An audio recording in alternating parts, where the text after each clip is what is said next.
2nd Town Board meeting. Please rise for the pledge.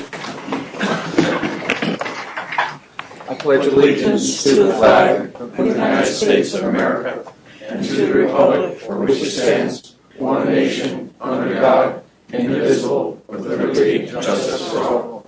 Everybody stay standing for 1 second. For a moment of silence for all those who perished in Pearl Harbor 75 years ago today, and to all our servicemen and women that are protecting us overseas and in our country today.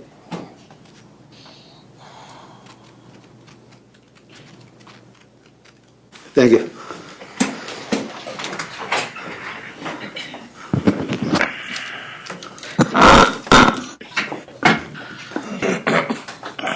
Is there anybody that wants to speak tonight that has not signed in for a public hearing?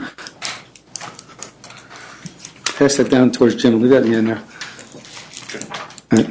Roll call. Okay. Good. Good to see you.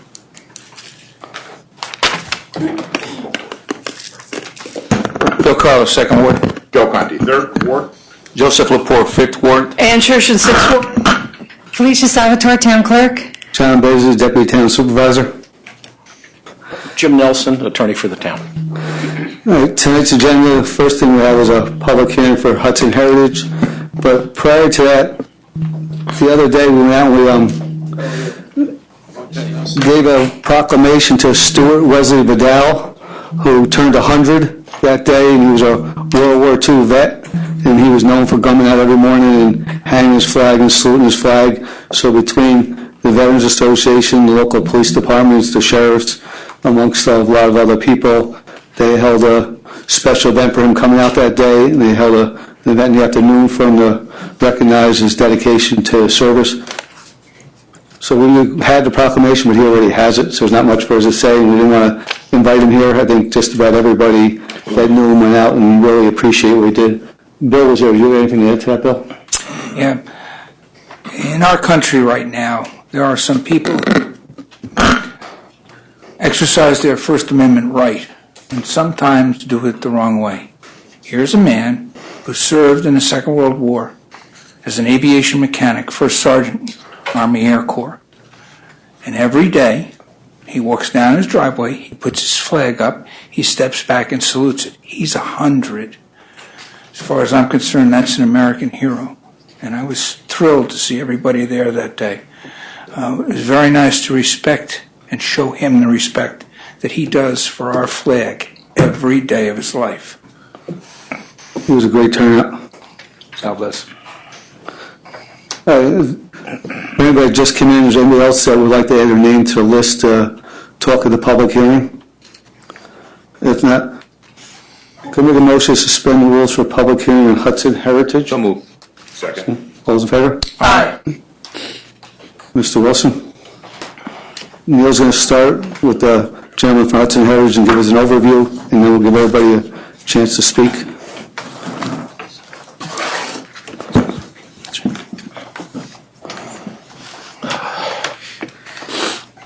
Right. Good evening. Thank you, Ms. Supervisor. Neil Wilson, Town Development Director. With me tonight is David Cooper, Special Counsel on this project. This public hearing concerns the draft EIS that last month this board accepted as complete. And depending on the board's opinion, the public hearing may be closed tonight, if you so desire, based on what you may hear, or you may choose to adjourn it and move the adjournment to another night. Whether you choose to close the public hearing tonight or to adjourn it to another date and close the public hearing at some other date, the public hearing notice that was sent out provides that the time period for receipt of written public comment will end 14 days after the date the public hearing is closed. So if you close it tonight, the public hearing, the period for receipt of written public comment will end the close of business on Wednesday, the 21st. If you move it up to the next meeting, which will be next Wednesday, the 14th, and close it then, again, the time period for receipt of written public comments will cease 14 days after that, or the 28th. Okay. I'd like to just turn it over to David, who will take you through some of the procedural matters involving tonight, as well as some decisions that the board will have to make going forward. Thanks, Neil. Good evening, everybody. Good to see you again. I think what I want to do quickly is let me skip to the end of the process, because that will actually give you the idea of what ultimately your board will be doing as lead agency. Remember, tonight we're here on a public hearing both on the DEIS as well as the proposed zoning amendments, as well as the development master plan. So we combined all three hearings as part of the process. The board, in a good faith effort to keep the process going, agreed to combine as many public hearings as possible. So on your plate right now are all three issues. I anticipate that the largest item, the most comments you're going to be hearing about tonight is actually the DEIS. So I'm going to focus on the SEQRA process, because I think you're probably very familiar with the zoning amendment process as well as the development master plan process. Ultimately, what's going to happen from your board as the process wraps up is what's called a finding statement, which is where you are asked or tasked to certify that the proposal avoids or minimizes identified potential adverse impacts to the maximum extent practicable. And it includes any mitigation measures that your board deems is necessary to either avoid or at least minimize as most extent practical any potential impacts. You've already adopted a scoping document, which you remember a couple months ago there was a public hearing, and then a scoping document was adopted, which is essentially the document given to the applicant to say, here are the potential adverse impacts that we believe you need to study, and what they're going to be looking at is what is the magnitude? Is it really a significant adverse impact? And if so, how do we mitigate it, and how do we avoid it, or or at least mitigate it to the extent that's necessary? That was a long document, and it gave them the methodology and all of the impact areas to study.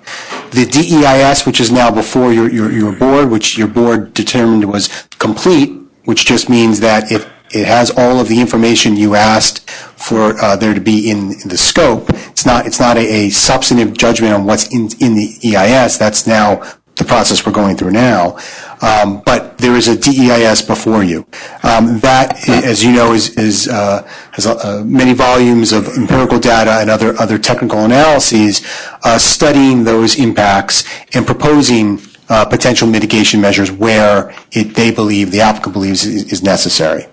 The task before your board, your consultants, and your team of professional consultants that are helping you out now is to evaluate that information, look at it and see if there's any other information you believe you still need before you can make the determination, the actual findings, the certifications that this project as proposed avoids the potential impacts to the maximum extent practicable.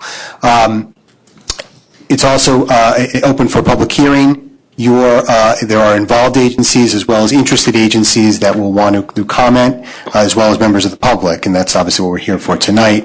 The SEQRA regulations view this point as helping your board as a lead agency identify portions of the EIS where people may find that there's missing information, or that there are other studies that need to occur. The purpose of the hearing tonight is really to help your board identify that issue. The SEQRA regulations and the SEQRA guidance say best, these types of public hearings are best used to look at the major issues. Minor issues with sentences or wording in the DEIS. I don't want to say it's a waste of time for the public hearing, but probably not the most appropriate for the public hearing. For your board's benefit, you really need to be hearing tonight, well, what else, what other information do people think you need before you can come to the finding statement? And what will happen between now and the finding statement is that the applicant will be actually, there's a stenographer here tonight. Yes, she's right over. Sorry, there's a stenographer here tonight who is taking down all of the comments that you're going to receive tonight, as well as you're still receiving written comment right now, and it will go until the 14-day period is closed. the applicant's going to take all of those comments and comment by comment respond. Where more information is needed or they feel is needed, they will supply that information. Where it's already in the EIS and maybe it was missed or needs to be clarified, they will clarify that. And then come back to you with a final environmental impact statement, which will have both the draft and then the responses as your record, which you can then use to formulate the finding statement. Now, I'm getting ahead of myself, but the purpose of tonight is to see, all right, well, what do we still need in our record and in our information gathering to get to that point? So, if there are any other questions, certainly here to help you and answer any questions regarding the other two aspects of the public hearing. But I think that's really the most important part for you tonight. Just a couple of additional items. All of the comments that you'll hear tonight, obviously, they'll be captured by the stenographer.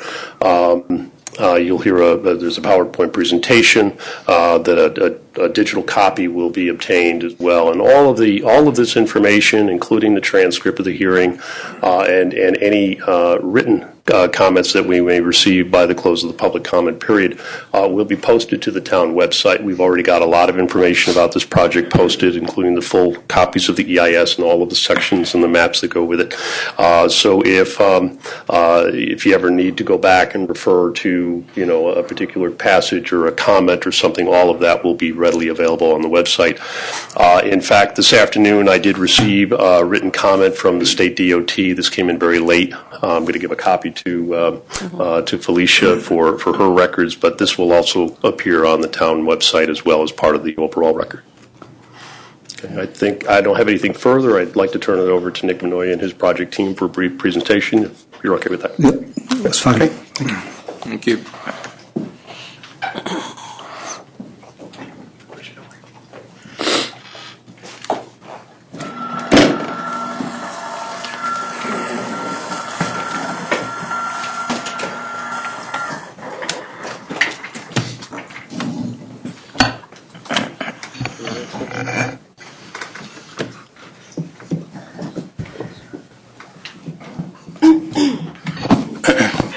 Okay, good evening. Thank you. We're pleased to be here this evening, and I too would like to acknowledge actually that today is the 75th anniversary as a veteran myself of D-Day. So this evening I would like to start our presentation by acknowledging the members of our team. Most of you know me. I'm Nick Minoy, the managing partner of EFG DRA Hudson Heritage, the ownership of the property. And this evening I'd like to acknowledge from EFG our partners Ed Alongian and Andy Derrickson and Steve Burke in the rear of the room are here this evening, came in from Denver to attend the hearing with us. Myself, John Stein is here, my partner at the DRA, of course George Cafagno, everybody knows here in town of Poughkeepsie. From Chazen Engineering, we have Shannon Bush to my left and Stu Messenger behind us. From Del Bello Denellen, we have Peter Wise, and from Tehan and Constantino, Richard Cantor is here this evening. From PVE Scheffler, Chris Brown is here. From Mazer Engineering on traffic and noise impacts, Phil Greeley. From Camoin is Michael Nadolo and Tom Duretsky are here this evening. So we'd like to acknowledge them as part of the team that's been working on this project for the last several years with us at the EFG DRA. The program for us is a slide presentation to show a site overview, existing conditions, what the redevelopment proposal entails, and then obviously at the end open up for public comments. So without further ado, again, the ownership, as you see on the first slide, we are a partnership of Enviro Finance Group, otherwise known as EFG, and Diversified Realty Advisors, otherwise known as DRA, and we've owned the project now for going into our third year. Okay, Shannon, so just gonna do this. Just gotta make sure you clicked it on. Is it on? Testing. Okay, now it's on. Okay. Technical difficulties. Okay. So, what we'll do is that? Can everybody in attendance see from where they are? Everybody okay? Lights are okay? Hold it all up. Okay. All right, so here's the agenda. It's a site overview. It's the existing conditions, which we would like to, most of you are familiar with, but we'd like to bring into focus. Our redevelopment proposal, and of course, the public comments.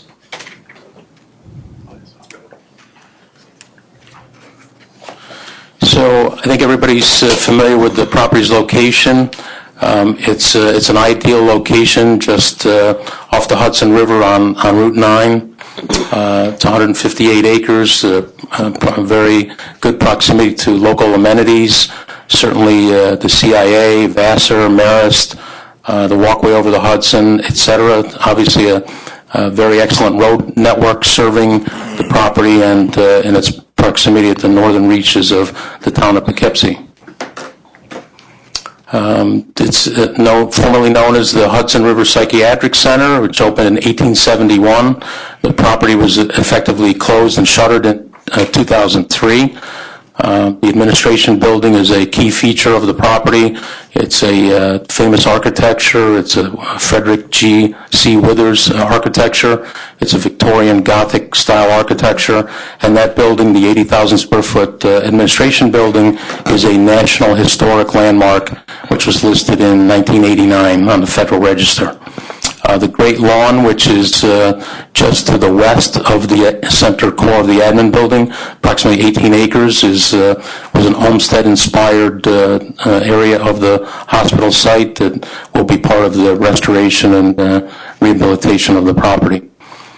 It's 156 acres, which is very underutilized as an asset in your community and along the Route 9 corridor.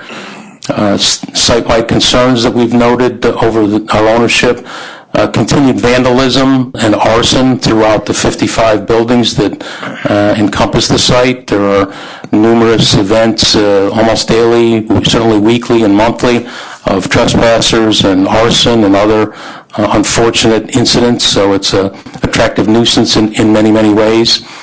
These buildings are abandoned now. There's about 1.5 million square feet of abandoned space that's encompassed within those 55 buildings.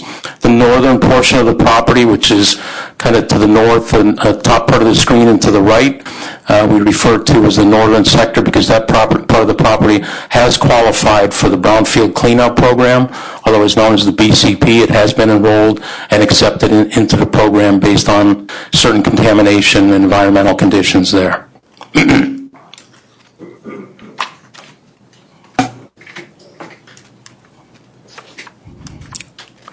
So the administration building is a key component, both in the history of the property and certainly on a going forward basis. We'll talk about it a little bit in a minute, but it's one of 6 buildings, the core of which is this admin building that will be saved and put to future use.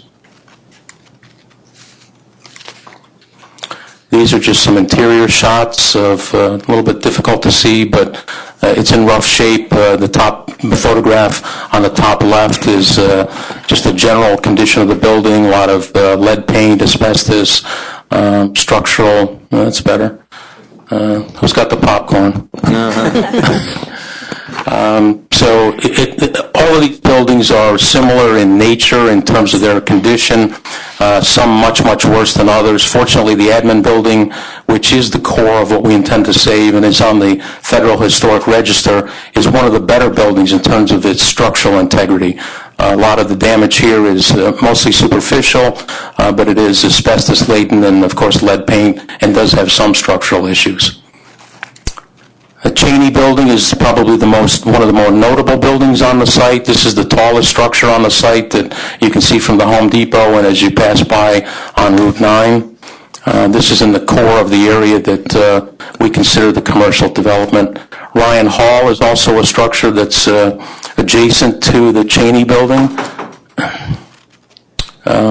Several of these structures are beyond their useful life and are structurally unsound. We don't allow visitors inside these buildings because of the environmental condition and the lack of structural integrity of these buildings. The powerhouse is in the northern part of the property. This is a building that created the power for most of the property throughout its useful life. It is enrolled in the brownfield cleanup program. There are environmental related issues here, including coal ash and some other subsurface conditions that will be part of the brownfield cleanup program, some subsurface cleanup and a cap, environmental cap going forward. These are some shots many of you have seen online, which is the Snow Rehabilitation Center. This was the rec building. There are some pretty amazing shots on the internet about of vandals and fun goers and all kinds of activities that you see, from college students to the brave and the daring that go into this building to try to have fun and entertain themselves, and it shows up online from time to time. These are some shots of some of the other structures on the property, most of which have been severely vandalized and are compromised in one form or another from either structural or just general vandalism. And again, some of the conditions are absolutely amazing, that how badly these buildings have deteriorated over the last 10, 15, 20 years.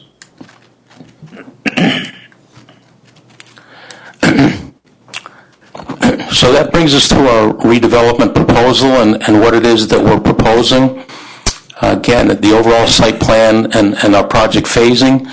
So the phase one of the redevelopment will be the selective abatement and demolition of buildings, which have actually started with the 5 buildings that we took down along Route 9.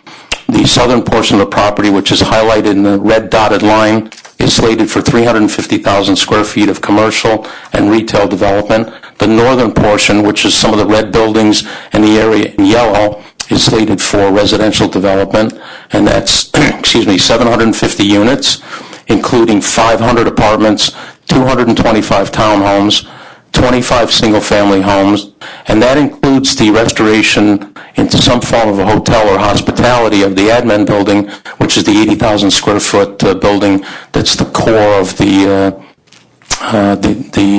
shown up there in the gray area in the northern portion of the site. And where's our little pointer? Let's see. Okay, right here. This is the admin building.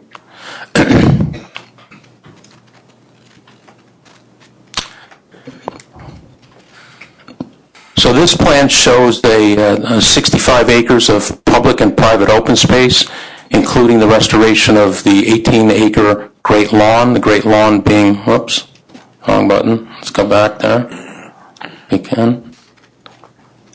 Right here is the Great Lawn, it's approximately 18 acres.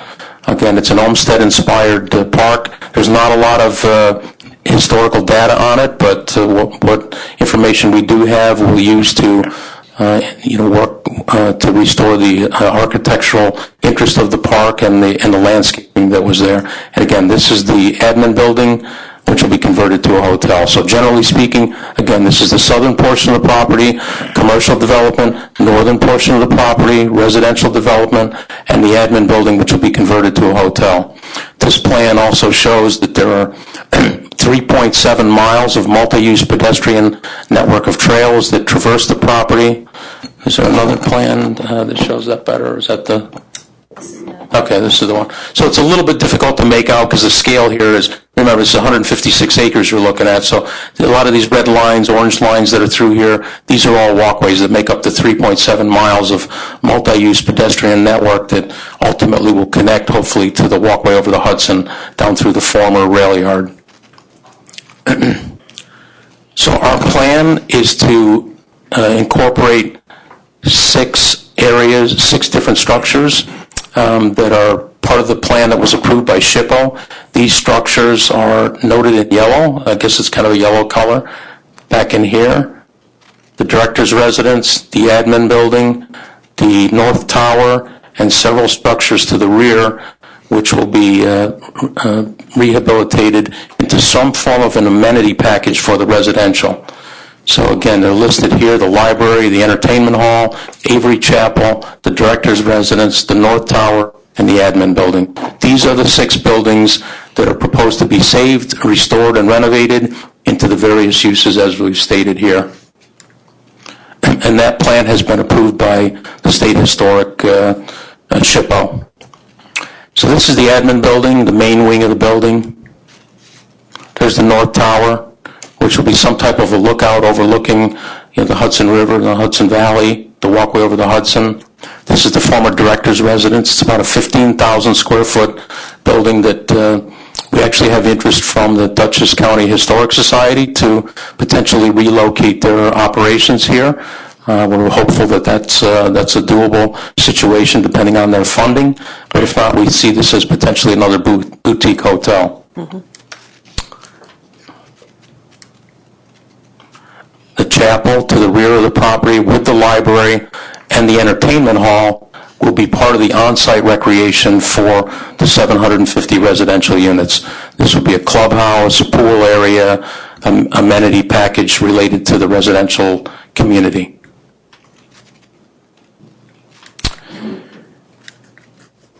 So over the last year or so, we've spent a tremendous amount of time and a substantial amount of money to protect those structures that we intend to save. And what you're looking at here is a photograph of the admin building with the window guards in place that are a security measure with our attempt, largely successful, to keep out the vandals from continuing to steal the copper and the brass and any other notable feature out of this building. This was about a $200,000 improvement that was done to this building so that we can try to protect it over the period of time that we're under the approval process and waiting for the future development and the rehabilitation of this structure. So there have been various masonry repairs to this building and others. We've cleared the vegetation and continue to do so around these structures so that the local police can patrol and attempt to. Again, here's a good shot of where we've cleaned the vegetation away from the director's residence so that it's easier to patrol and to keep out the vandals. These are the buildings shown there to the rear that we intend to restore as part of our on-site amenity package. This is a shot, that white area that you see there, this here, was very recent roof repairs done to the admin building. When the vandals strip the copper out of these buildings, including the gutters, they just tear the roofing wide open. So we just recently went in here and spent, George, what was it, probably $75,000 in very temporary Band-Aid-like roof repairs so that we could keep out the water infiltration and continue to try to help to insulate the building from further water damage over the next year or so as the building awaits some type of restoration. We have removed stained glass windows from several of the structures so that the vandals didn't, remove them before we got there. We've crated them up and we've put them in a secure area for storage that hopefully will one day return and be part of the redevelopment.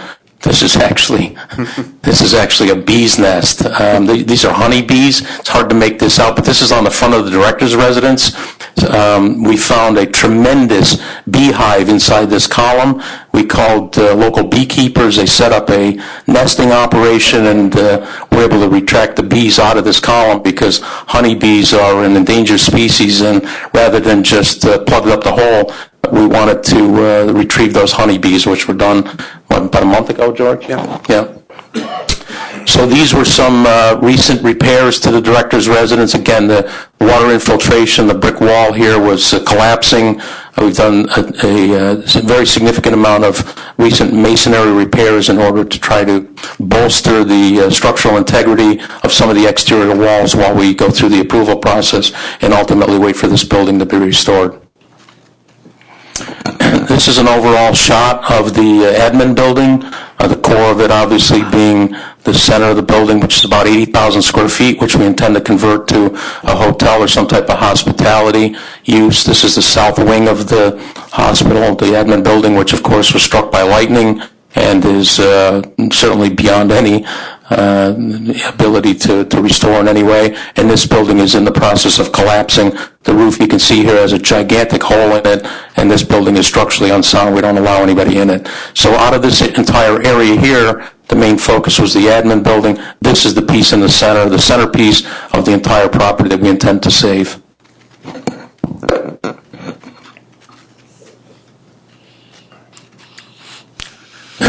This is a view from basically if you were flying in a helicopter over the Hudson River and looking east over the property. Of course, this is Route 9. Marist College would be over here. Home Depot would be to the south. So this is our vision of what the property is going to look like in its commercial development, with an integration here of roughly approximately 40 residential units that will start to transition from the new entryway, the Spine Road, being relocated to directly across from Quiet Cove Park, up through into the residential area, with the transition of some housing here that'll bind together the commercial development with the residential development to the north.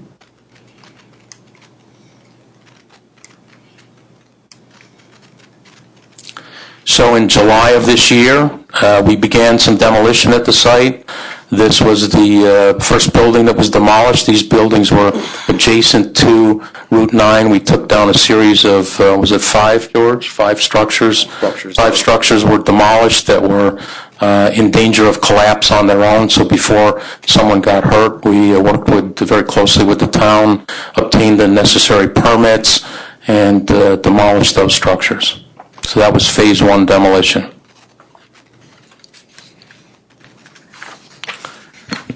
And again, ownership here, we are EFG DRA Heritage LLC. Here are our list of project consultants, which I had indicated early on, and that really makes up the team that has brought us this far in the process. And that concludes my opening presentation. Please. I'll get the rest of once. Okay. Alicia has. At this time, we're going to open it to public comment. To anybody that has their name on the list will go first. We please ask that you try to keep it to as close to 5 minutes as possible. The first one we have is Yvonne Law.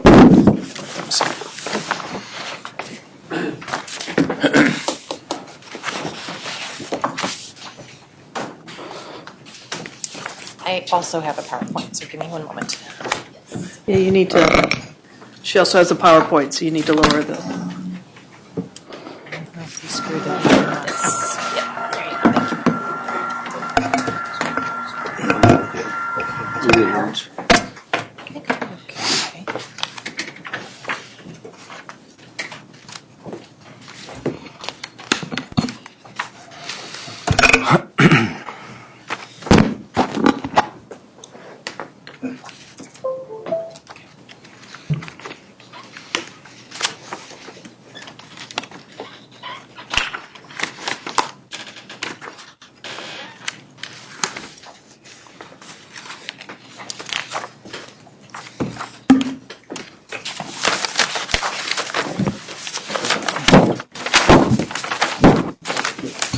you're here. Are you seeing it? Yeah, we're seeing it here. Okay. It's not on the screen. Mark, sure. Mark.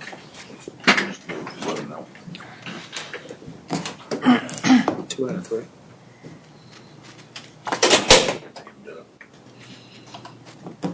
Gary, can you grab the lights when the time comes so I don't trip over all these easels? Because I would. Oh, there we go. There you go. All right. Nervous.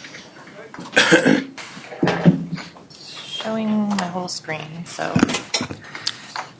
Pretty good job for a guy who can't run a cell phone.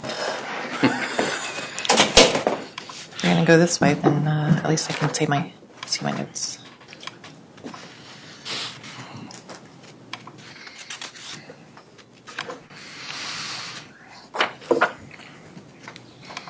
Okay, so my name is Yvonne Lobby, and I am a resident of the town of Poughkeepsie, and I am on the Town Preservation Commission, as well as I'm here tonight as a volunteer for Preservation Works Hudson. Oh, I'm so sorry.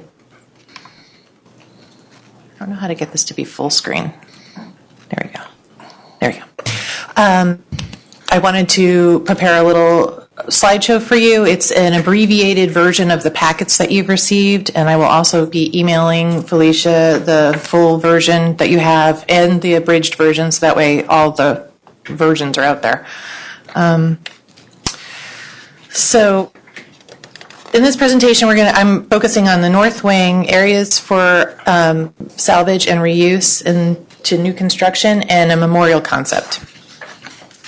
One point I wanted to bring up regarding the DEIS in section 3.16 in the Historic and Cultural Resources section, section C, potential impacts. There, it's stated that New York State Office of Parks, Recs, and Historic Preservation was consulted regarding the redevelopment of the site and the potential demolition and preservation of extant structures. In a letter dated 11 August 2015, SHPO, I'm abbreviating, confirmed its agreement with the applicant's findings that many of the structures within the project area of potential effect were either ill-suited for redevelopment or beyond the ability to renovate due to extensive deterioration, including the north and south wings of the admin building. I looked at the letter, and it's actually dated July 16th, but it was included in a PDF packet dated 11 August. And it says that the Office of Parks, Rec, and Historic Preservation strongly committed to the protection and reasonable adaptive reuse of Frederick Clark Withers National Historic Landmark Building. Having agreed that everything surrounding the NHL complex can be removed, thus establishing a clean slate for redevelopment, our office must insist that the inclusion of the administration ward complex in any future redevelopment. We understand that the condition of the north and southern wings pose a significant redevelopment challenge, but we are open to any discussion on how they might be reconstructed or how portions of them might be reincorporated into the landscape plan. Any plan that would demolish these sections of the NHL would need to demonstrate that a thorough and conscientious effort to assess options had been undertaken by the development team. So that was one area where I wanted to highlight a discrepancy and wanted to address in this session so that we can get clarification. The North Wing, as Nick had pointed out previously, sits to the north of the admin building. It's circled on the presentation. There's some views and the angles of the views.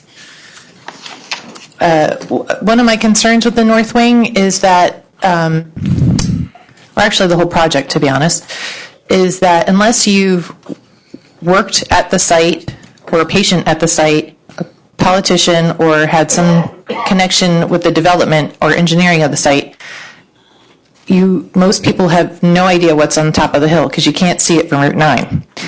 I feel that some people might not know what's at stake in this project. I applaud the developers for coming up with a great plan to reuse the administration building and the other subsequent buildings. And I just would like to ask for consideration to include the shell of the North Wing. I know that the interior is beyond repair, but I believe that if they utilize the shell, then it would remain consistent with the overall character of the building. And it is also still part of the national landmark. I have more. Sorry, I'm rambling. So as I said, the North Wing is considered a part of Building 51, which is included in the National Historic Landmarks Register. The wings are where the patients were housed and treated. The administration building is not the case. That's where the offices for the directors and the administrative staff were. There was surgical rooms in there at one point early on, but there is social significance to the wings because that's where the patients were, and it's the true heart of the hospital. Adaptive reuse, we all know, is environmentally friendly. There's potential SHPO tax credits to offset the cost of rehabilitation. New businesses prefer old buildings. It's been proven. Old buildings attract more people, perfect for a site with so much history, and as Nick had said, it's an ideal location. So for a future hotel. Regret only goes one way. There's no chance to renovate or save a historic building or site once it's gone. Demolishing the North Wing to replace it with new construction just doesn't make sense. You're losing the character that come with new materials and construction. It's connected physically to the administration building, which is perfect if they were to use it as extra hotel space or event space. The floor plan of the existing north wing compared to the floor plan provided in the DEIS is only approximately, give or take, 1,000 square feet of difference. So there's not a whole lot of square foot difference.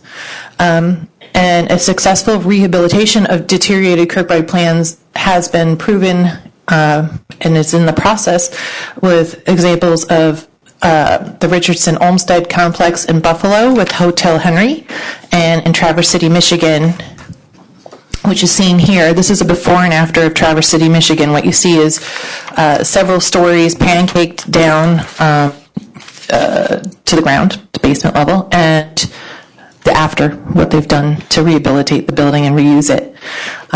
As I said, we recognize the conditions in the north wing are terrible inside. However, we are optimistic that the bones are strong and the opportunities for reuse would be strongly considered. This is an example of Richardson Olmsted Complex in Buffalo. Both of these are Kirkbride plan hospitals, just like the one we have here in Poughkeepsie. And this is a whole entire section where the wall buckled and they're in the process of repairing the brick. So suggested ideas are additional hotel rooms, large adaptable multi-purpose spaces that can be used for events, banquets, weddings, conferences. The basement is sub-ground, so you could turn it into an indoor spa or pool perhaps, or theater. We ask that at the very least the north wing be secured, as it has been done for the other buildings, from trespassers and weather, while considerations can be made. We would hate to see it go deteriorate any further while anybody's trying to decide what we can do. And we ask the developer to consider organizing site visits for the public to view the buildings in the north wing. This will allow people to see firsthand what we are all discussing here. The site has been, out of public eye, or this building in particular has been out of public eye for so long.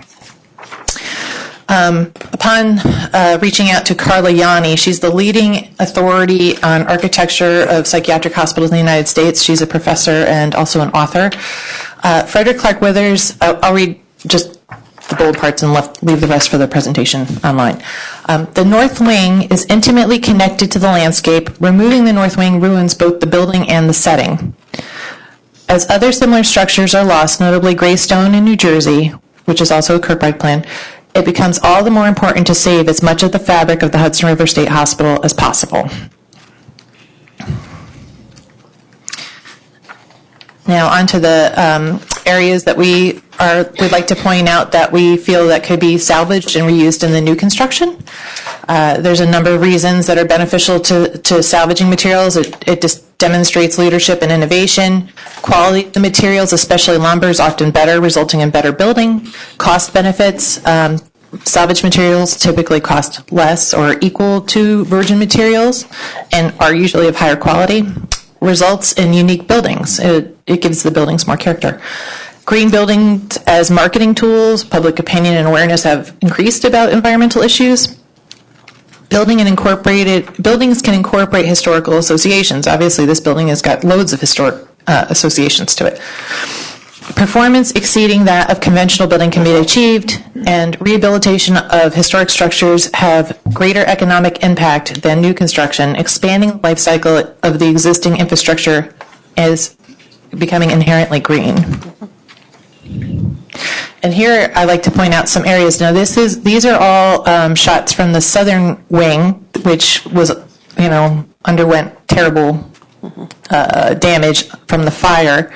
But I believe that there's lots of elements here that are salvageable with careful deconstruction that can be reincorporated into the new construction. And I should make it clear that we are not expecting that developers, or not asking the developers to replicate another Kirkbride building anywhere on the site. It's just these are unique architectural elements that will tie in cohesively with the overall look of the site, and they're there, and they're going to have to take them down anyway, so I strongly suggest that they consider reuse.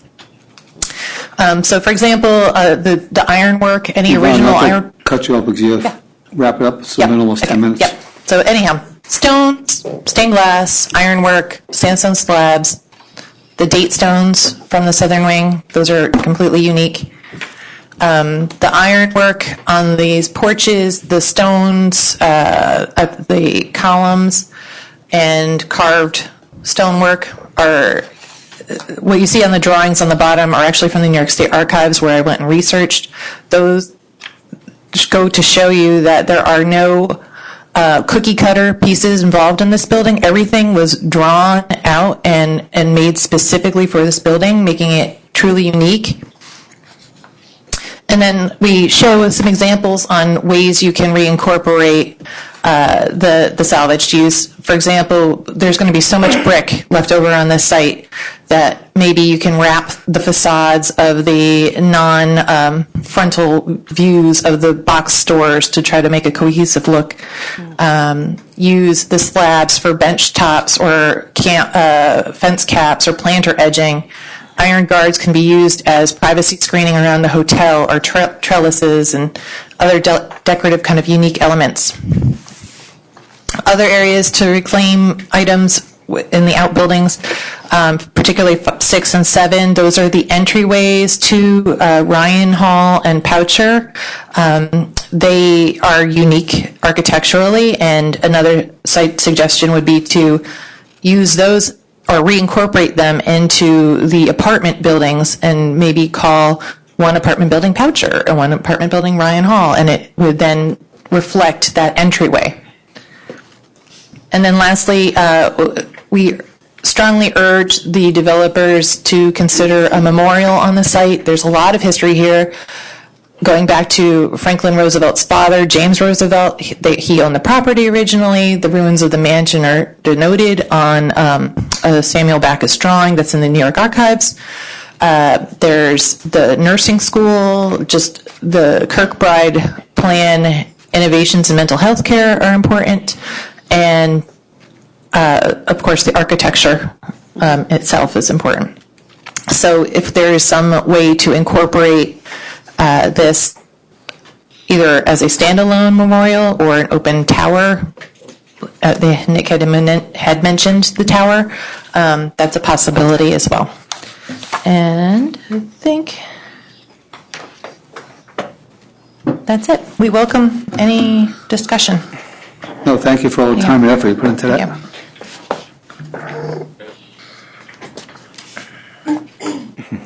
Thank you, sir. Mr. Pena?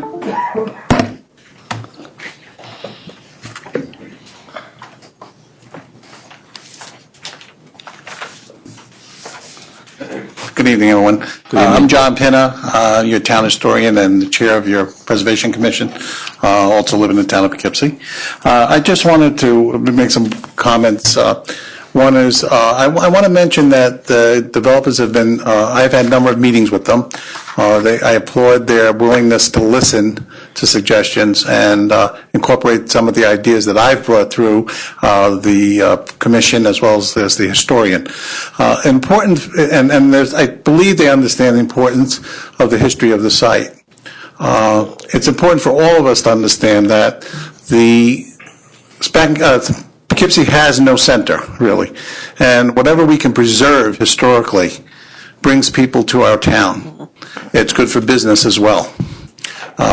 There's all kinds of data out there that talks about how business thrives when you keep your history, and so I would like to continue to encourage not only the board and the planning board, but also our developers to continue to have the open mind and to keep moving in that direction, because I think it's good for the town. Keep in mind, once we lose it, it's gone. Okay, and we lose our identity. We lose who we are, and that's happened to many towns. The site itself has 4 significant pieces of history that I know you know some of them. One is, of course, the Roosevelts owned it originally, Mount Hope. Their mansion was there. I encourage and I've talked to developers about this, taking and having some kind of a park, maybe a little park up there where the site was, so that we can preserve the history of the Roosevelt family site, and having the history of what that mansion was about and the importance of the Roosevelt's place in that. Remember, they were there first, then they moved to Hyde Park, unfortunately. The second piece is the southern part of the property used to belong to John Winslow, and there was a mansion there. And John Winslow's an interesting character. He was a businessman, a person that also helped to finance the Monitor. So this is another significant historical figure in Dutchess County in the town of Poughkeepsie. So, even though there's nothing remaining there, I would encourage using the, names of these historical people, and the mansion there was called Woodcliff, and as well as the other historical names that are associated with the site, where we can in the future development of the site, whether it be in the commercial district or whether it be in the residential and so forth. The third one is, of course, the hospital itself and the buildings that are there. And I think the developers have done a really positive job in maintaining these buildings that they're preserving and closing them up and making sure there's no future damage. So I really do applaud them for that effort and putting that forth. And I've talked to George and Nick about those things, and it's wonderful that they were willing to do that. But I also have spoken to them about encouraging them to use and salvage whatever they can from the buildings to reuse in other parts of the project. Things, for example, if brick can be used, if stained glass windows and so forth. And I know they're considering all of those things, but I would like to emphasize that those are important pieces of the history of the site, and wherever we can hang on to them and preserve them and you reuse them, that would be great. And I know they're open to that. It's not like they're not willing to do that, because we've had some discussions about that. The last thing I would like to say is, keeping in mind that this site should not just be another site which has a commercial space to it and residential. And again, I've spoken with George and Nick about this, that it should be a site that people want to come to. Therefore, there has to be something unique about it. All right? And the more we can incorporate all of the pieces of this site to fit together as part of the history of the site, the better off we're going to be as a town, and the better off we're going to be as a project. And I applaud what Yvonne, some of the suggestions that Yvonne has brought forth, because I think they could be helpful to us in looking at what we're trying to do. So I would just like to thank you for the time and just share that information with you. Thank you, John. Thanks for your time and effort in this. Yes, very much. Welcome. Mr. Golden?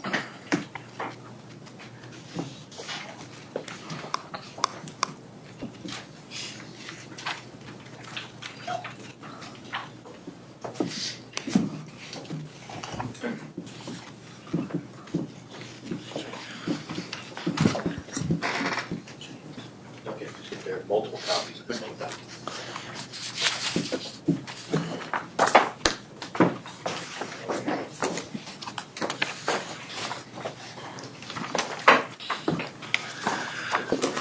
Good evening. My name is Richard Golden. I'm an attorney that represents the Fairview Fire District. And I've handed out the comments, and I don't want to go over each one of them. You have those comments, and you can look at them at another time and digest them and discuss them. But I do want to highlight one important thing. This development is very large, it's very dense in areas, et cetera, and I don't use that in a negative connotation whatsoever. But it does have consequences for the fire district. As the DEIS sets forth from the study that it cites, which is a fire district study, but I think it's beyond doubt that the current conditions with respect to the fire district as to the physical structure is beyond capacity. So they can't accommodate such a large structure, like large, intense development, and the intense and frequent calls that are going to be made to this facility in their current structure, the current firehouse. They can't fit any more fire equipment in there. They can't fit any more people in there. And so there is a need to expand, a dire need to expand, that I think is recognized in a sense by the DEIS. And I think really the only mitigation, so-called mitigation, that the DEIS references with respect to this is that, well, we'll be paying taxes. Well, paying taxes is not a mitigation measure for an environmental impact. Those taxes are needed for the general running of the district, as they are with other municipal taxing districts.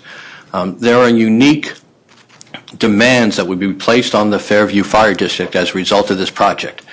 And there will also be these demands well before, up to 2 years before any development would ever occur, simply by nature of the assessment process, whereby a building that gets improved in July will likely not get assessed until the following June, and then the monies and the taxes don't get received until the following April. So there may be upwards of a 2-year delay between an improvement and when monies are actually received.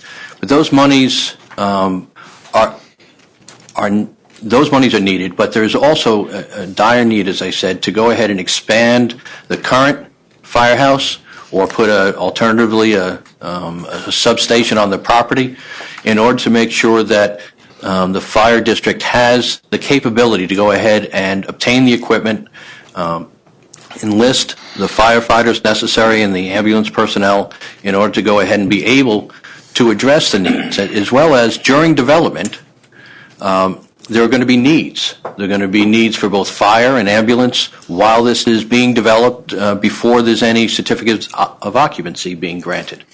So it's very critical that we address this in the FEIS. There are other issues that I set forth in here that should also be addressed in the FEIS, but I'll leave them to your reading and the applicant's reading to respond in the FEIS and eventually in the finding statement. But I do want to emphasize the need for the bricks and mortar expansion of the current fire district house as well, or alternatively, a less palatable alternative, but an alternative would be a substation on the property itself. The fire district is very willing to go ahead and meet with the project sponsor and town officials to try to figure out a way that this can be accomplished. And we're purposely haven't demanded a certain type of mechanism in order for this to be done. We would like to meet with them, but I think what needs to be done in the FEIS is for them to come up with mechanisms to allow this needed expansion to happen. This project is really the tipping point for making sure that the fire district has a facility to go ahead and service the needs of the district, especially with respect to the new development. Unless there's any questions, thank you very much for your I do have a question. Does Fairview have a building fund put in place for any of the taxes that they've accumulated over the years and any of the grants that they've got, or not the grants, but any of the money they've gotten from nonprofits?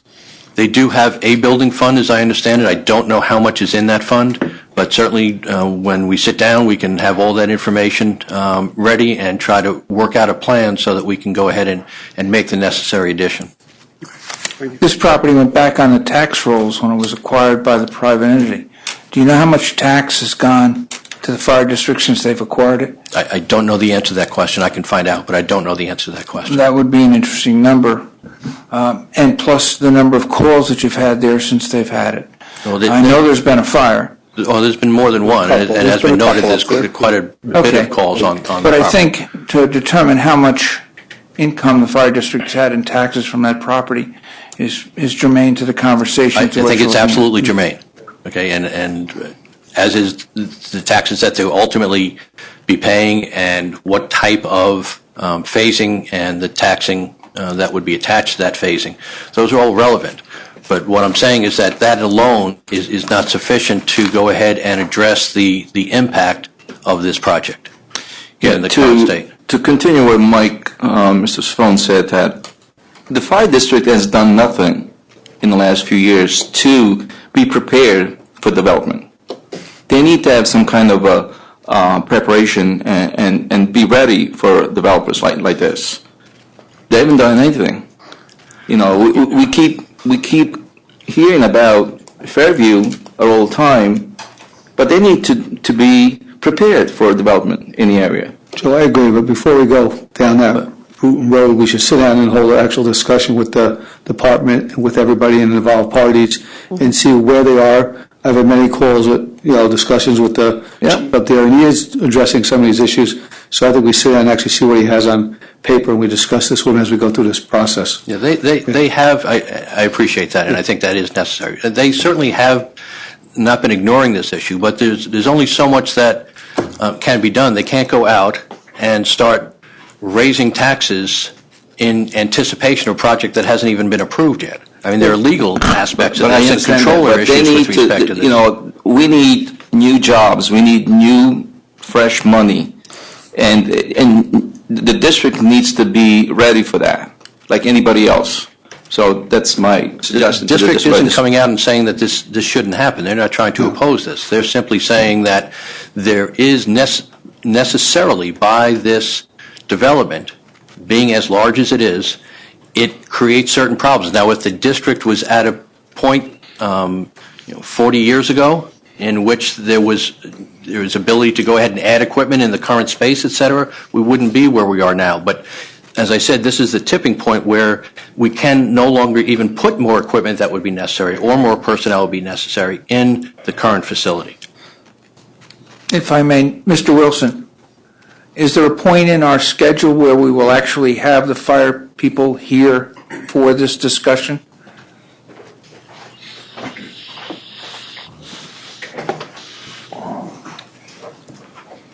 I've actually spoke a couple days ago with Chief Mater, and also had a follow-up conversation both with Nick and George about setting up a meeting specifically to talk about the concerns that have been raised here. I do know that more recently, going to Councilman Lepore's question, that the fire department has a plan for expansion. I've talked with the chief about that. It's an expansion of the existing fire hall up on 9G. But there is also the question of money and the question of a timing of phasing of the construction that we've been talking about here tonight, and the phasing and understanding how that may affect the fire department operations is important also to understand. Not everything is coming online all in 1 year. In other words, you're not getting 400,000 square feet of new commercial and 750 new homes all in the same year. But the phasing will factor into the question of the expansion of the physical plant, the fire hall, along with the question of addressing the manpower needs going forward. And some of that can be, and I expect would be addressed through the normal budgeting process by the fire department or fire district. In other words, if you need X number of additional personnel in the upcoming years, you budget for it. But I do know that particularly when about a year or so ago, Marist College had entered into an agreement with the fire district for payment of certain monies to go to a capital fund. Correct. Yeah, That's going to why I Mike's was asking question. what they had in the Again, my recollection was that those were payments, I think, of $200,000 a year over the next 10 years, something like that. I may be off by 100,000 a year there. 100,000 over the next 10 years. Yeah, something like that. It's about $2 $2 million in total, right? I think it was a 10-year deal. The question is, when this is an important part, is part of our discussion, I just want to make sure that in our schedule, there's a point where a meeting can take place with the fire people, the development people. The answer is yes. And The short answer is yes. That will happen in the next few weeks. Just as I know, and that has to happen earlier than later. Yes, completely understood, because, let's face it, if the board closes the public hearing tonight, we've got 2 more weeks for receipt of additional public comment, and then Nick and George and their team are off to prepare the final EIS. But in order for that EIS to pass muster, it will come back to this board. You'll need to accept it as complete. We have to have an answer to the questions that have been raised. This question like this. Yes. I like to hear more information. As long as we know we're going to do. Details about the field. And I'd like to ask Nick. Nick, how much you pay for the fire district now? The property taxes are about $150,000 a year.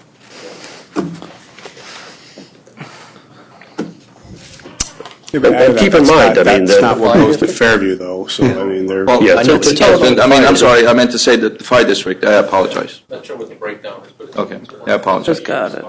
Yeah, the total is 150 a year, but, you know, with It's the it's exception minuscule what of the the fire scrappers, it's been district is at vacant. this point. But Just as long as we have a meeting with the involved people, with the real numbers from our assessor's office, from whatever it's been, so that we have a basis with which to consider the fire district's concerns. Right. I don't want to do it where we don't have, Just for the record, I History. mean, with Marist expansion, a deal is always cut with Marist to help offset the fire costs. That just gives something, not as much as I would like to think we should get, but they've given something when they built the dorms. So going forward, the nonprofits have assisted in helping. But again, they don't pay taxes to the district. This project would be paying 100% taxes. Yeah. So that is a little different ballgame going forward. And I understand that. I want to have the numbers, Mike, so we know. I agree with you. I just want you to know that though the nonprofits that have expanded have given something, this isn't anything that's paying 100%. So this is something that has to be worked out if it goes through the process. And if the process, as we go through it, we'll talk with them. I mean, I'm all for the fire department getting an expansion. I know they need it. Okay, it's never going to come to a referendum where the voters are going to vote to buy a new firehouse or build one. So this is something that Fairview has to put money away as well and work within the boundaries. And I don't want to move forward because we have some litigation going forward, so I can't say much on it. But Mike, in the future, the fire district has come in front of this board always saying the same thing. They've not have done anything to tell us, look, we need a new building, we're going to do this, we're going to do that. They haven't done that. Well, that was always they always came when it was an expansion of a nonprofit, okay? That's when they came to the meetings and they put forth a big effort. We, as a board, brought in projects that would be 100% Money. tax-paying. Now you're getting the same thing. We need more money. We can only do so much. We're working within the confines of the law of the state of New York now, bringing in revenue, bringing in taxpayers. You're asking for something from a tax-paying entity that's going to give you 100% in phases. So that's what I'm saying. The nonprofits you can certainly work for, but coming in and asking somebody to give you money up front is basically, an asking that I can't give you. You understand? There's also undoubtedly the taxes that will come in, the substantial taxes that will come in, are going to be when there has been development there and it gets reassessed. Correct. And over the several phases. The fire department can't wait until that time. I understand that. To go ahead and respond to fires and respond to I've spoken to the chief. ambulance. I understand that. Okay, but everything is phased in. There has to be a budget. We've tried to change New York state law. I've gone up there to try to get additional funds. We've lobbied Albany. A lot of it comes from the state. I don't see you guys, you're here and I appreciate that, but you really need to go see our state senators and our assembly. I mean, to try to get the bill changed so you can tax at a different rate. Mike, we're addressing the wrong issues. This issue is about the EIS to go through the Well, I process. get that, and I want to work with you guys. But this isn't a thing, but I just want to be clear. This is a meeting we sit down that you're part of, that we're all part of. If there is an issue that they come and they address that is a definite need, it's something that has to be addressed in that plan. I totally understand that, but I just wanted to be clear. No, and I agree. My comments are that every time there's a developer in know, but this isn't a one-on-one yeah, I understand, answer. and I'll take it. No. It's always the same song. understand. I'd like to change the tune once in a while. It is my expectation that we will be able to sit down and work something out. And again, I've had conversations with Chief Mater and again with Nick and George. So we're going to Maybe make that happen. Catherine from the assessor's office, so that we have, we just did a plan, I think it was 144, and I specifically met with her and asked her, and she told me she assesses as it goes, so the rate of the taxes go up. So it, right from the very beginning, had the start of it. Right, so this idea of that there is a, zero assessment until there's, until the CO is issued is and that's not exactly what he's suggesting, but it doesn't exist. She is periodically going out and reassessing on an ongoing basis all of the projects, and they become 100% in the year in which they receive the CO. There is always catch-up, but she is certainly doing that across the board, and that has been the practice here for a long time. But in terms of addressing the very critical question, not only of manpower, but of the adequacy of the facilities of Fairview Fire, there is a plan. I've talked a lot with Chris Mader over the past couple of years. He's very much on top of the whole budgeting process and understanding what it is that he needs in order to be able to make that happen. He has looked at alternatives in terms of the small firehouse addition, the large firehouse addition, and everything in between. I talked to Chris. I'm well aware of that. I'm more concerned with sometimes it's not the fire chief or the men and women who are working there. It comes down to the Board of Commissioners and how they operate and what projects they choose to go after for certain funding and how the mechanism they choose to use that. This is a project that's going to benefit the whole town of Poughkeepsie, including Fairview, and I look forward to working with you, and I know everybody in the town does. But based on history, you guys, you guys have brought litigation to stop certain projects that we've brought as a town to the Fairview Fire District, and that's my concern. I want to know, if you don't get what you're seeking, are you going to bring litigation? Because you've tried to stop two projects that have come into the town that are paying 100% taxes, and that's my concern as a councilman for that area. We've worked hard to try to bring business in, and over the years I've been on this board, Fairview's come in numerous times and we've tried to help them. Please bring us something that'll be on the tax rolls. And there's one project that just got developed. And I held out for a long time to get that project commercial for the benefit of Fairview. And we finally brought it and brought housing in that's on the tax rolls. You guys brought litigation because you couldn't make some type of subsidy from them up front. That's my concern. Are you going to try to stop this project if you don't get what you want? I have not heard anything like that from my That's what I'm asking. I want to work with you. I've talked to Chris. I know he needs a firehouse over there. So I hope we can get something done. But I also don't want to see the Board of Commissioners stop this project if things don't go according to plan. That's why we have to make sure this process is done properly. We don't end up in that boat. Exactly. And one of the things that Chris really has a handle on is the numbers. But one of the criticisms in the past has been that the numbers haven't really been forthcoming in terms of what is the actual need. And it doesn't matter whether we're talking Fairview Fire, Town Police, or any other emergency service. That sometimes there's just sort of generalized complaint. Well, and it used to be 25 years ago, developers said, well, fine, we'll just buy you guys a fire engine, and that would sort of make the whole thing, which is not the answer. No. To be honest with you. No. But Chris has, because again, I've talked with him extensively, he's got a very good handle on the numbers. And I think when we finally sit down in the next coming weeks and have that conversation, we can chart a path toward answering the questions that have been raised. And again, that's critical to be able to prepare a final EIS that's going to pass the muster and that everybody can get behind it.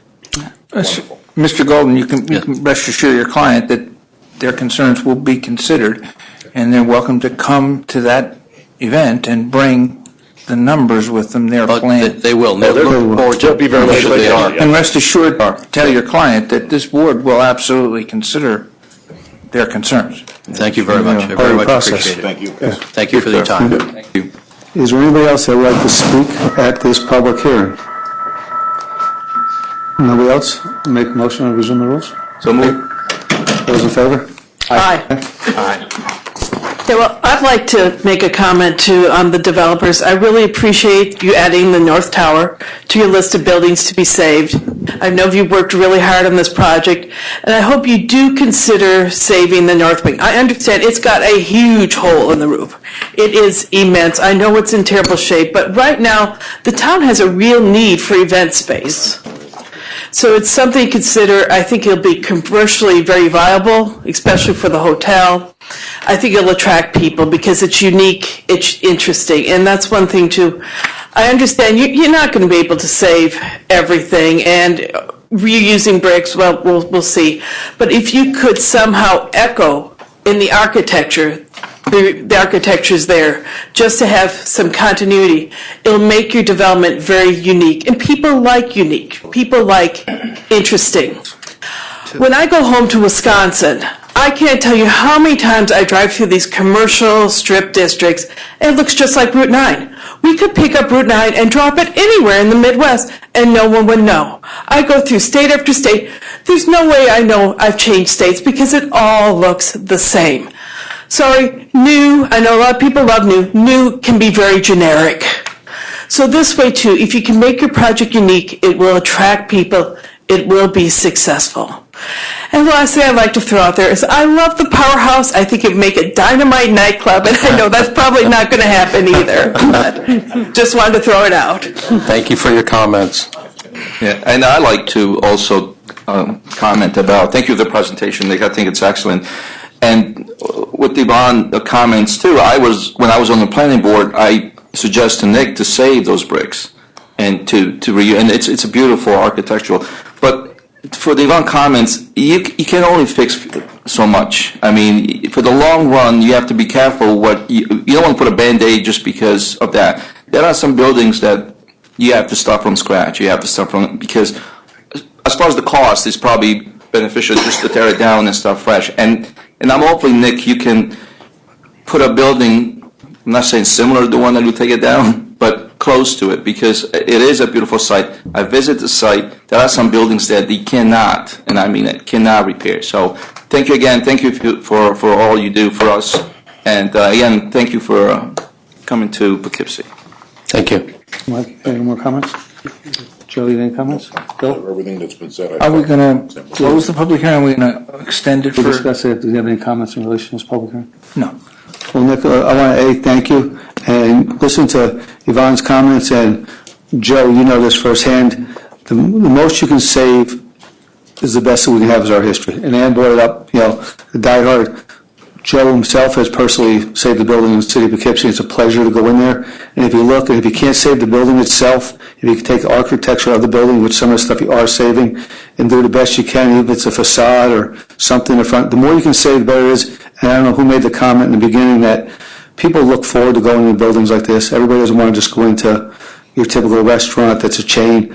Some of these buildings have such character to them. Even if it's a front entrance, if there's a piece you can save, if it's the entrance you're saving to the building, if you can't save the whole building, the most that you can save would be the most beneficial to us. I know Ann wants her nightclub, but I don't see that feasible. But you look at some of the buildings some of the designs are so unique that, definitely, I mean, you guys have done a great job so far.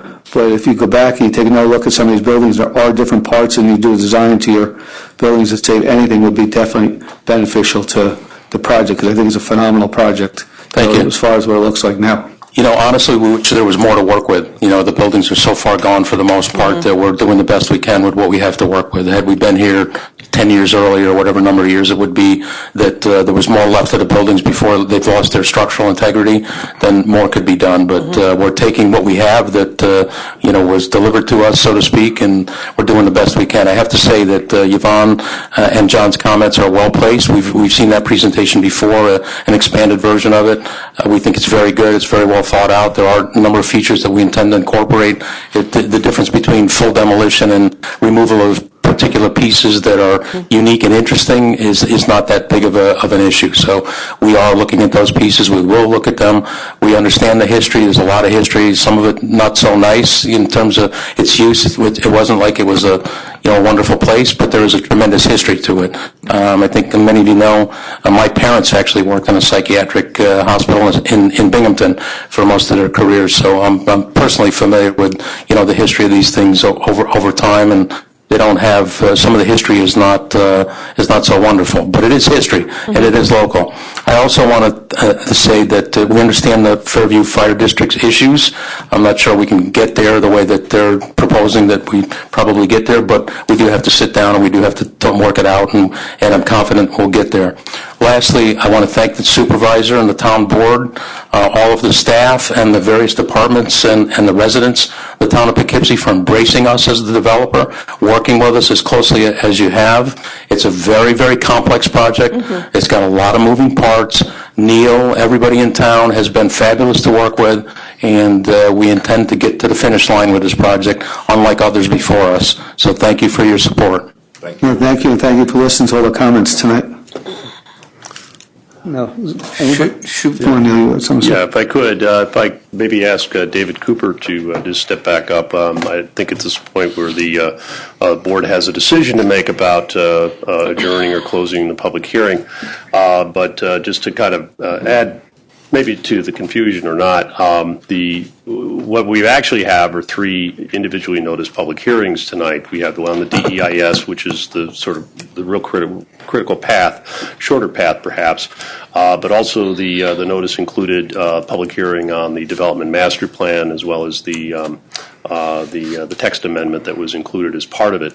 The recommendation, if the board is in agreement, would be to close the public hearing on the DEIS, and that would then swing us into the 14-day period for receipt of public comment, and that would close at the close of business 4 p.m. on Wednesday, the 21st of this month. But then leave the other 2 public hearings open, and I don't know if David had any further comments on that. We can certainly do that, and then if the board wants to hold another public hearing on those 2 other items, because you're still reviewing that, but the process is going to continue, we can then reopen it at a future date. That's fine. I think it is critical, though, tonight that the board makes clear what it's going to do on the DEIS hearing, so that the public knows when the written comments are due. So if you close it tonight, which it sounds like, I don't think there are any other speakers tonight, so you may want to, and keep the public written comment period open until that 14 days, so that everybody still has a chance to put the comments in. In fact, I bet, having sat on both sides, the applicant probably likes the written comments better because you can digest those easier. But either way, there's still opportunity for comments to come in, so that you're not closing it tonight, the record itself. Everybody in favor of that? Yep. Yeah, that sounds good. We have a motion to close the public hearing DEIS. So move. Second. We have a motion to adjourn the other 2 to you want a date for the other 2, or you just want to leave it open? At this point, I wouldn't adjourn it to a specific date, because I think right now your board needs to focus on the DEIS. So why don't we do an unfixed date at this point, and then Yeah, I think if we just sort of let that open. that's okay with the applicant. Yeah. Adjourn Just to leave it, adjourn it to If future date, right? for a future date. When that time comes, if the board wants to have that public hearing open up again, we would renotice it and make sure that the public knows. It's not just going to pop up, with no one knowing. So make a motion to adjourn the public hearing for master plan and zoning. Yes. Yeah. Second. All in favor? Aye. Thank you for your team for coming, and thanks for the public comments from the audience. I think they were all very well taken. And if you have any more, just remember it's open till 21st. And if you know anybody else that wants to make a comment, contact us and file their comments, and they'll be available on the website. Great. Thank you. Thank you. Thank you.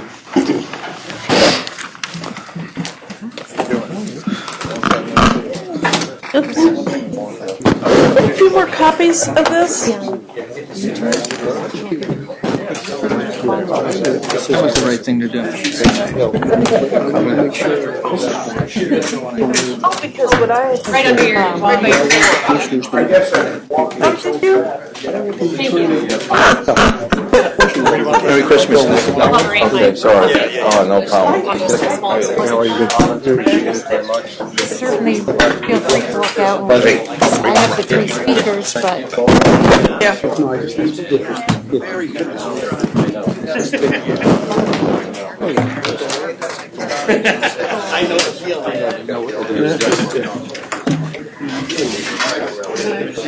No, absolutely.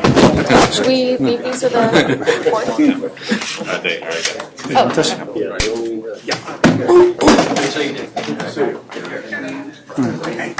Just so we're on the same.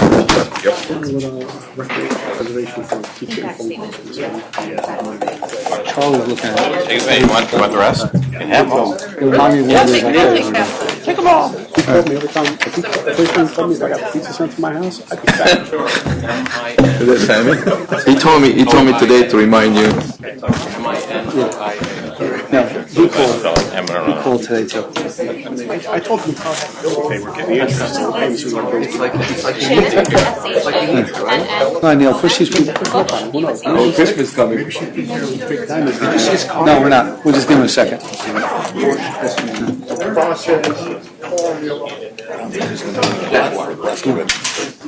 I don't want to keep my mouth shut, but I knew it was dragging on.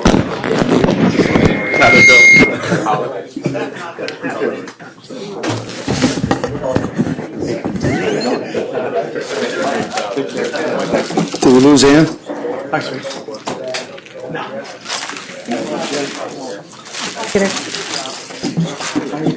You know what? We address it in the EIS. Yeah. Hey, Shoshin. I want to go home. Oh, and Mr. Carlos. Good to see me. Mr. Supervisor, are we ready to go ahead here? We're ready. Yeah, we're done. Yeah. We're ready to start the rest of the town board meeting. We'll go over the items that we have on the agenda for tonight. Number 2 is to create a reserve fund for when people are retiring. Number 3 is adopt a workplace violence plan. Number 4 is authorize the deputy supervisor to sign a Washington Hollow Rod and Gun Club agreement for the police department. 5 is budget modification for the police department. 6 is to ratify a contract with the county in reference to snow plowing, some of the county roads that we're doing. 7, acknowledgement with Planner Holman on the Hudson Valley Credit Union project and the SPAC and Partners project. Number 8, reappointing planning board members John Wiseman and Rocco Romeo. Number 9 was approve the town board minutes from October 19th and November 2nd. 10, resignation from historic preservation of Christine Argo. 11, accept certificate of attendance of Carl Whitehead and Ed LaPerche from the planning board. 12, the special consents. 1 is a stipulation of settlement in the police department. SC2 is resignation of Brian Coons from the planning department. And SC3, notice of claim, Tully versus the town. Is there anybody that would like to address any town board issues at this time? Any issues on the agenda? I would like to address an issue that's not specifically on the agenda. That would be after we do the agenda. We'll open a public comment for any town board issue. It is relative to the reappointment of some of the personnel. Okay, it is an issue. Go ahead. My name is Herb Stoller, and I'm a resident, of course, of the town of Poughkeepsie, but also a member of the Royal Opposition. I'm chairman of the town of Poughkeepsie Democratic Committee. And I'd like to speak to the question of the way the town goes about filling vacancies on the various and sundry boards that the town has. In particular, I have a proposed procedure that I'd like the board to consider for making such appointments, and I'd like to read this proposal to the board, and I could give you all copies of that now if you would like. Would that be appropriate? Sure. So you give it to us now, yeah. Go ahead. If you want to give them to me, I can hand them out. Okay, great. Thank you, Felicia.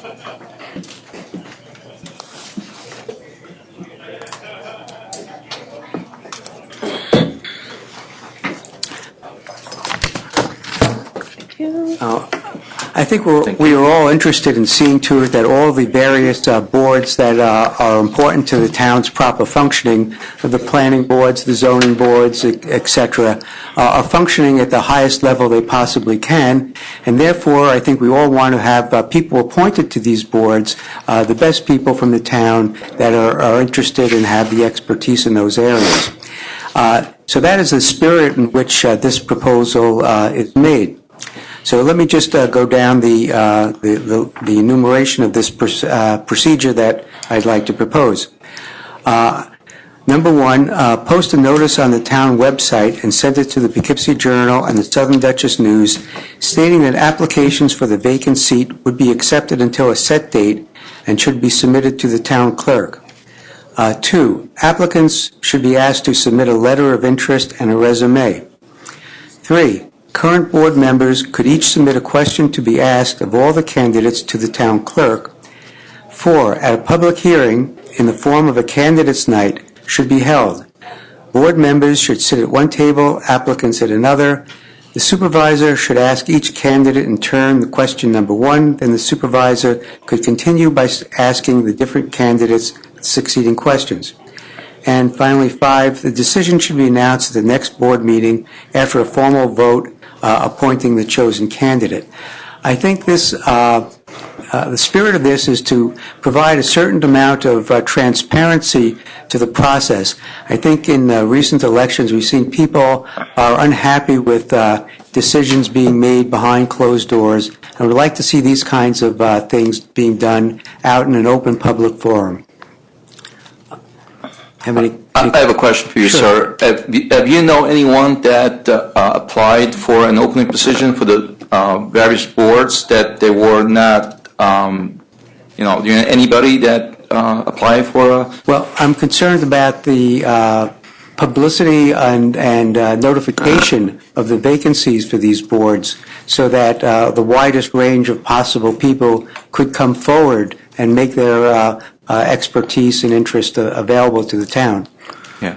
I don't think we had many vacancies. No, but zoning. I think we can pass this information on to the board members. Yeah, but this is a good way to do it. Yeah, but I just didn't know if someone complained to you that we're not accepting. No, I have no complaint. He's just asking for an open process. Right. Just we can sit down. Thank you. Thanks for your. My opinion is we can sit down and look at this, and maybe it may not be exactly what you want. I think we do some of this stuff now. I mean, I think we get the input from the ward person at that point, but maybe we can open up a little more in the website. I think is a great idea. Yeah. So we can definitely sit down and look at this and see if we can address it. Okay, great. Thanks for your consideration. No, definitely. No, when And thanks for your input. From the planning board, nobody wanted to take the job. That happens. Did anybody know it was Is there anybody else that will address any items on the agenda? If not, Mr. Carlos. Resolution 2.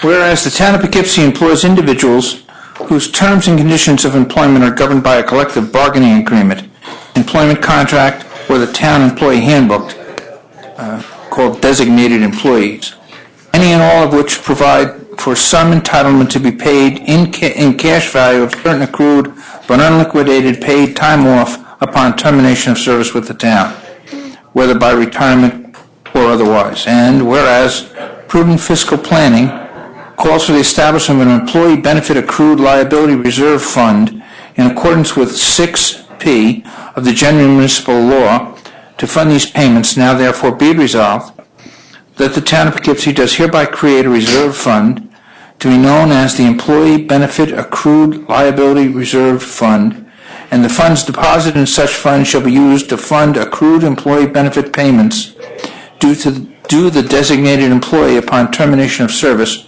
by retirement or otherwise, for the cash payment of the monetary value of accrued and accumulated or unused and unpaid sick leave, personal leave, holiday leave, vacation time, allowances granted in lieu of overtime, compensation, and any other form of payment for accrued or unliquidated time earned by the designated employees and payable to them upon termination of their service, whether by retirement or otherwise, as authorized by the ordinance, local law, employment contract, collective bargaining agreement, town employee handbook, or Section 6 of the Civil Service Law, for which expenditures may be made pursuant to subdivision 6P of the general municipal law.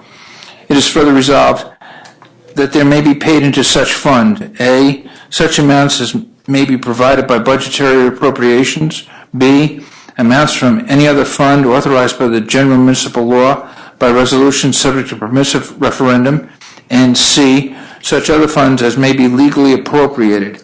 And it is further resolved that the monies in such funds shall be deposited and secured in the manner provided by Section 10 of the general municipal law. The town board may direct the investment of these monies in such fund and in the manner provided by Section 11 of the general municipal law. Any interest earned or capital gain realized on the money so deposited or invested shall accrue and become part of such fund. And be it further resolved that the controller of the town of Poughkeepsie shall account for this fund separately and apart from all other funds of the town of Poughkeepsie. Such accounting shall show the source, date, and amount of each sum paid into the fund, the interest earned by such fund, capital gains or losses resulting from the sale of investments of this fund, the order, purpose thereof, and date and amount of each payment from the fund, the assets of the fund indicating the cash balance and a schedule of investments. The controller, within 60 days of the end of each fiscal year, shall furnish a detailed report on the operation and condition of this fund to the town board. The controller shall also keep a separate account for each kind of municipal benefit accrued pursuant to subdivision 6 of the general municipal law, which is payable to the designated employees. And be it further resolved that any action or claim for the accrued employee benefits shall be compromised or settled by the Town of Poughkeepsie Town Board in accordance with the authority established under Section 6P of the General Municipal Law. And be it further resolved that the expenditure may be made from the funds for the payment of all or part of the cost, including interest of A, the cash payment of the monetary value of accumulated or accrued and unused sick leave, holiday leave, vacation leave, time allowance granted in lieu of overtime compensation, and other forms of payment for accrued leave time and benefits due the designated employees upon termination of municipal employment and separation from services required by ordinance, local law, collective bargaining agreement, or Section 6 of the Civil Service Law. B, the reasonable costs of the administration of the reserve fund. C, the expert or professional services rendered in connection with the investigation, adjustment of settlements of claim, actions or judgments relating to claims for accrued employee benefits as defined in Section 6P of the General Municipal Law. And be it further resolved that no member of the town board or the town controller shall, A, authorize a withdrawal from this fund for any purpose except as provided in 6P of the General Municipal Law, or expend any money withdrawn from this fund for a purpose other than as provided in Section 6P of the General Municipal Law. The foregoing resolution was put to a vote, and the roll call vote was as follows. So, moved. I'll second. Bill, Questions on this? any questions? This is basically so when people get their buyouts at the end when they leave, we'll have a reserve fund, so it's not leaving the department. When I worked in the police department, that's a few years ago, but when I worked there, when somebody retired, we weren't allowed to replace that person until whatever time was done. We don't have the luxury of being able to do that anymore. In all the departments. So it's the same in sewer, highway, any of them. So this fund we set up for that, and it's a perfect way to do this. Absolutely, because it won't have an impact on the budget. No. If let's say we have 7 retirements in 1 year, It'll take us a few years to get it to where it should be, but it shouldn't have as much of it. should have a lot of money in it. I think this is a very good idea. Need a roll call vote, please? Yes, let me start with you, Deputy Supervisor Beasley. Aye. Councilman Carlos? Aye. Councilman Conti? Aye. Councilman Savone? Aye. Councilman Lepore? Aye. And Councilwoman Shershin? Aye. Motion passes 6-0. 3, whereas the New York State labor law requires state and local government employers to ensure that their employees are provided adequate protection from potential incidents of violence in the workplace and conduct a risk assessment, provide training and development, and implement a written workplace violence prevention program. And whereas town employees, officers, and a consultant of the town consider the foregoing requirements, it is hereby resolved that the annexed Town of Poughkeepsie Workplace Violence Prevention Program be, and the same is hereby adopted, and it is further resolved that the town supervisor is authorized to designate the 5-member workplace violence reduction team at each biennial organization meeting of the town. So moved. Second. We have a motion second. Question. Yep. If we're going to put this in place now, the biennial meeting is a year from now. And do we have to say something special at the supervisor appoint them now for January 1st? Do we have to appoint them anyway, because you have to have the beginning appointment. You know, you have to start the... Well, yeah, we could, pardon me, that's a good point. Designate the 5-member workplace violence reduction team to serve until the next biennial organization meeting, and thereafter Should I make a motion to make that? Amendment. Yes. Can we? So we call it a change or an amendment? It's an amendment to the resolution. I make that motion as an amendment. I'll second. Second. All those in favor? Aye. I also have a question. Does this policy get forwarded to the insurance for liability purpose? The state, I don't know if our insurance company's going to ask for it, but the state has already They reviewed have it. asked. They want Gone through every line of it. Yeah. Okay. Yeah, we've gone through the state, and we've gone through the first day of training the other day, and everybody has to be trained within the next month, just about. And I want to thank Bill and Cheryl for a time and effort putting this plan together and visiting all the departments, and had to do a survey and met with everybody to get this in place, and it's actually, was very time consuming, so thanks for all Was your. one of the things that's really good about this is that every year we have to do a survey of our employees, and if they bring up a concern in terms of safety or security, their safety or security, the team has to address it, and it may have to come up to us to do something. But I found it unusual, a little unusual, that one of the major complaints in all of our different facilities is lighting at night. And then, remember, a week ago, 2 weeks ago, we had the resolution on the lighting for here, and I said then that it is addressing a concern our employees have. It may be a good idea at some point in the future to actually have somebody knows what they're doing, study the lighting at all of our places where our employees are. If 51% of our people are telling us there's a problem with the lighting, then we need to look at that. We could do a survey for the employees just to get. That's what they did. It's already done. Yeah. And They did that. you'll get the result. If the results haven't been given to the board, we can get them to you. All those in favor? Aye. Motion passes 6-0.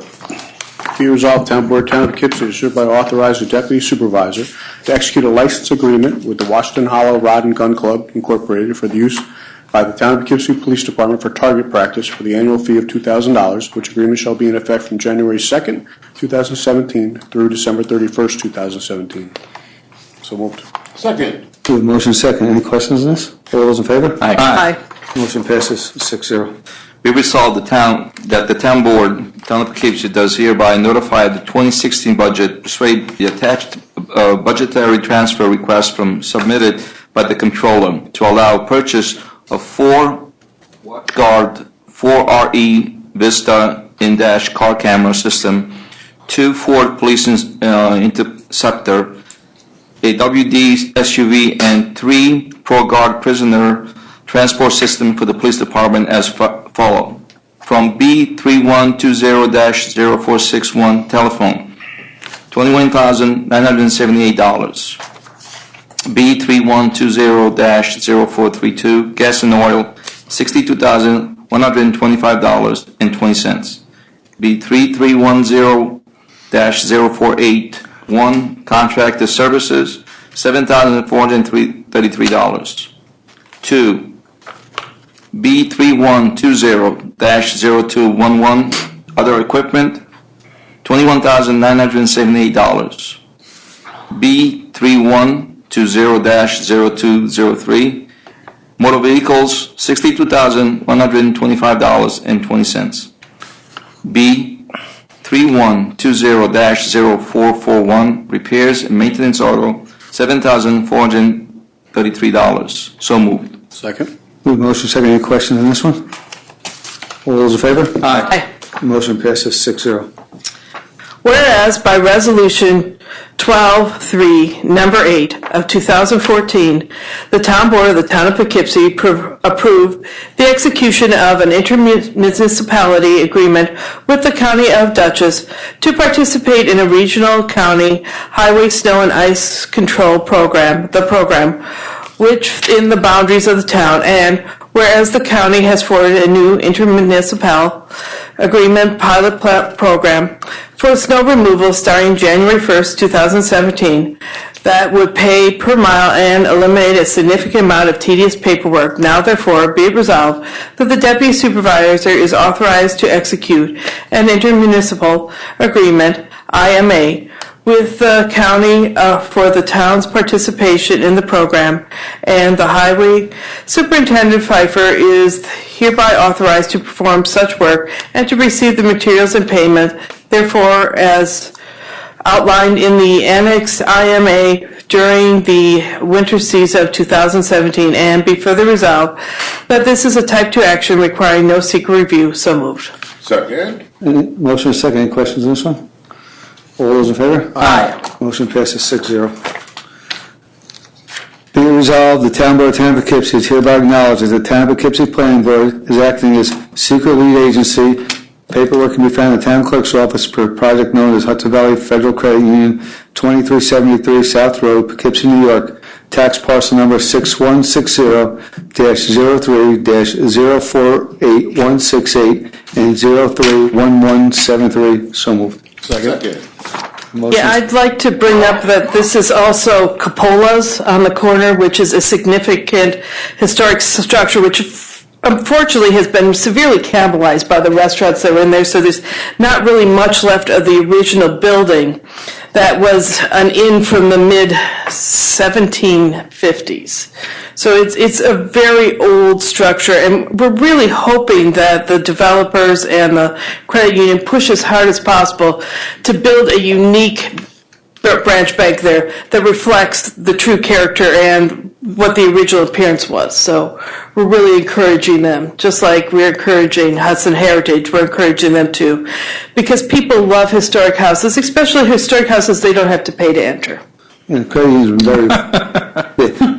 been very forthcoming. A lot of projects and a lot of banks you go in now, you'll see on the one in Wappingers, they have maps and different things up in the village. They try to bring the history back to some of what it is.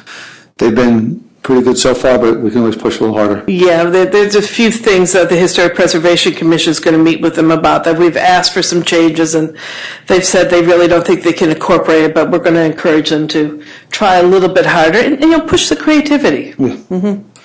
We have a motion and a second? Second. All those in favor? Aye. Motion passes 6-0. 8A, be it resolved that the town... 7B. We have a 7B? Yes. Okay. 7B, be it resolved, the Town Board of the Town of Poughkeepsie does hereby consent to the Town of Poughkeepsie Planning Board acting as secret lead agency. Notice of intent, paperwork can be found in the Town Clerk's office for the project known as Spacken Partners LLC, 256 Enterprise Drive, 2467 South Road, Poughkeepsie, New York. Tax parcel 6060-04-922413. So moved. Second. Motion and second. Any questions on this one? Just, I'm glad to see that this was a building that before they built the towers, he thought it'd be a Class A office space and went nowhere. And now he has some possible tenants for that, so it's nice to see. Oh, people good. out. Yeah. All those in favor? Aye. Motion passes 6-0. Be resolved that the Town Board of the Town of Poughkeepsie does hereby reappoint John Wiseman to the Town of Poughkeepsie Planning Board for a 7-year term from January 1, 2017 to December 31st, 2023. So moved. Second. Motion and second. Any questions on this one? All those in favor? Aye. Motion passes 6-0. Be resolved, Town Board of Town of Poughkeepsie is hereby reappoint Rocco Romeo to the Town of Poughkeepsie Planning Board for a 7-year term from January 1st, 2017 to December 31st, 2023. So moved. Second. Motion and second. Any questions on this one? All those in favor? Aye. Be resolved that Town Board, Town of Poughkeepsie does hereby accept the minutes for the following 2016 Town Board meeting, to wit, October 19, 2016, regular Town Board meeting, November 2nd, 2016, regular Town Board meeting. So moved. Second. Motion second. Any questions? All those in favor? Aye. Motion passes 6-0. Be it resolved, the Town Board of the Town of Poughkeepsie does accept with regret the resignation of Christine Argo, effective immediately from the Historic Preservation Commission. So moved. Second. Motion second. And why does this one leave? Too busy. Okay. Yeah, she's on several other boards, and she has a young child, and she's actually on the board of Poughkeepsie Day Schools. Okay. She just was too busy, and she didn't feel she could make meetings. Okay. I know, we're going to miss her. We couldn't drag her away from another board. I tried it. She's actually lives in one of our designated houses, so yeah. That's good. Yeah, the one on 44. Good. Good. We have a motion second. All those in favor? Aye. Motion passes 6-0, and thank her for her time and effort. Is it mine? 11A. Be it resolved, the Town Board of Town of Poughkeepsie is hereby accept the certificate of attendance for Carl H. Whitehead from the Dutchess County Planning Federation for the course entitled Designing for Density, Meeting Your Communities Changing Land Use Needs held on October 26, 2016, a copy which is attached. So moved. Second. Motion and a second. Anybody questions this one? All those in favor? Aye. Motion passes 6-0. 11B, be it resolved that the Town Board of the Town of Poughkeepsie does hereby accept the certificate of attendance for Ed LaPerche from Dutchess County Planning Federation for the course entitled Designing for Density, Meeting Your Community's Changing Land Use Needs, held on October 26, 2016, a copy of which is attached. So moved. Second. Motion second. Any question? All those in favor? Aye. Motion passes 6-0. Resolution 12712. Be it resolved that the town board of the town of Poughkeepsie does hereby grant special consent to the following items to wit. 1, ratification from Chief Sparrow. Chief Sparrow's execution of a stipulation of settlement. 2, acceptance from Town Clerk Salvatore. Resignation of Brian Coons. 3, notification, Town Clerk Salvatore. The following claim will be referred to legal. 1, Tully versus Town. And be it further resolved that upon the objection of any member of the town board, an item may be removed from the list and voted on separately. So moved. Second. Motion second. Any questions on these? All those in favor? Aye. Motion passes 6-0. Be resolved, the Town Board, Town of Poughkeepsie is hereby ratified Chief Ron Spiro's execution of a stipulation of settlement between the Town of Poughkeepsie and Police Officer Brian Mullen, a copy of which is attached here too, regarding GML 207C claim filed by Police Officer Brian Mullen. So moved. Second. There's a motion and a second. Any question on this one? All those in favor? Aye. Motion passes 6-0. Be resolved, the Town Board of Town of Poughkeepsie does hereby accept, with regret, the resignation of Brian Coons with the Town of Poughkeepsie Planning Board effective December 2nd, 2016. So moved. Second. There's a motion second. Any questions on this? I'd just like to say thank you to Brian. He's been a very good employee to the town, well respected with the communities and the developers, so it will be missed. I haven't been there a long time. I was there with him when I was on planning board. And Joe, that was the planning department, not the planning board. Planning Department. sorry. I agree with Joe with the exception of the planning department board because Brian's been very good to work with over the years, very helpful, knowledgeable. Whenever I've given him a call or had a question, he took care of it. Yep. He's even come to the house a few times with answers. So, I mean, great employee. I'm sorry to see him leave, but I know he's moving on to bigger things. I agree. He was good. He was good to work with. He served his time well, and I wish him well in his new endeavor. All those in favor? Aye. Motion passes 6-0. And the last one we have is a notification of claim, Tully versus the town. So we've come to the end of our meeting. I'd like to make a motion to suspend the rules for public comment on any town business at all. Second. All those in favor? Aye. Anybody like to discuss anything at all?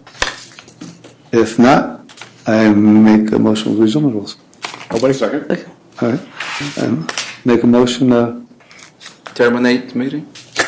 Motion to adjourn. motion to adjourn. Yay. So, You have time to say, Aye. let's jump in. terminate. That's why the